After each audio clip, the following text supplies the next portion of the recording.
And Representative Jim Jordan is demanding answers from the IRS after the agency sent one of its agents to the home of investigative journalist Matt Taibbi the day that he testified before Congress's Select Subcommittee on the Weaponization of the federal government in its hearing on the Twitter files earlier this month. And earlier today, I spoke with Epoch Times contributor and Brownstone Institute president Jeffrey Tucker for his analysis of the incident. Jeffrey Tucker, welcome to our show. Thanks for coming back on. It's a pleasure. Now, the IRS's house visit to journalist Matt Taibbi is raising, well, goosebumps for some, and as you've said, it's raising serious questions. What concerns you most about it?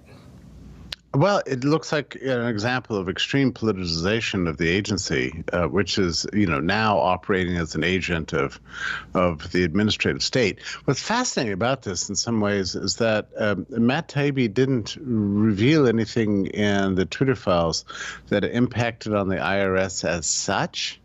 But it did reveal a lot about the FBI and other deep state actors that were out there, especially NIH and CDC and many other people. So what it suggests to me, and this is the thing that alarmed me when I heard the news, is that there's some sort of coordination going on between these agencies, and that the IRS is being used as a sort of a political hit arm for administrative state actors. If that's true, that's very alarming. And I think there's a presumption that tax collection in this country would be politically neutral.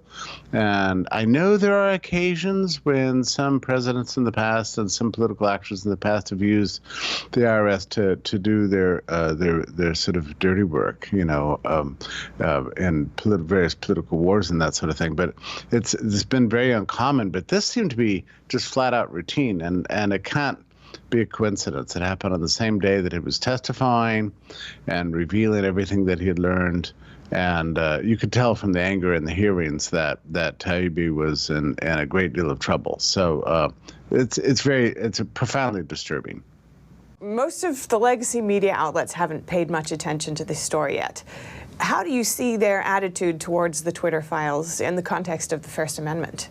Well, the Twitter files are actually the most remarkable example of censorship I've seen in my lifetime. But the only places you're really going to read about it is on Substack and Brownstone and Epoch and a handful of other venues. We're talking about a very serious constitutional right here. If you can't speak and a government can shut you down, then you're not really living in a democracy. You're not really living in a free society.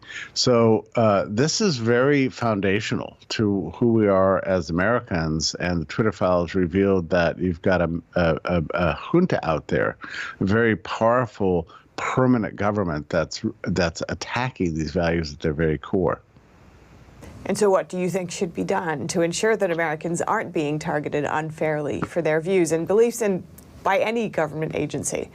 Well, we need to place a higher value on the First Amendment and make sure that the courts back that up.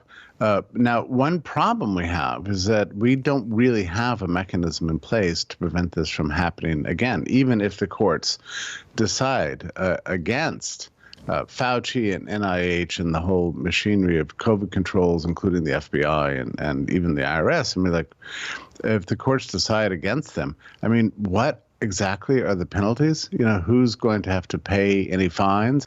If nobody pays any price at all, and it becomes completely unenforceable, these court judgments themselves are, become irrelevant. So what I see as the ultimate solution here, and the only way to get back our free speech rights and all the rights in the Bill of Rights, is something actually much more fundamental. We need to dramatically cut their budgets. If we get a serious Congress out there, I would like to see dramatic cuts in the budgets of all these agencies. In fact, I would like to go much further and just see a big list of all 238 agencies, whatever there are, and a red pen put through as many as possible as soon as possible. It's the only way to ultimately protect American rights and liberties.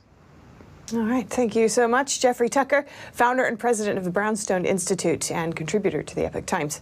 Really appreciate it. My pleasure. Thank you.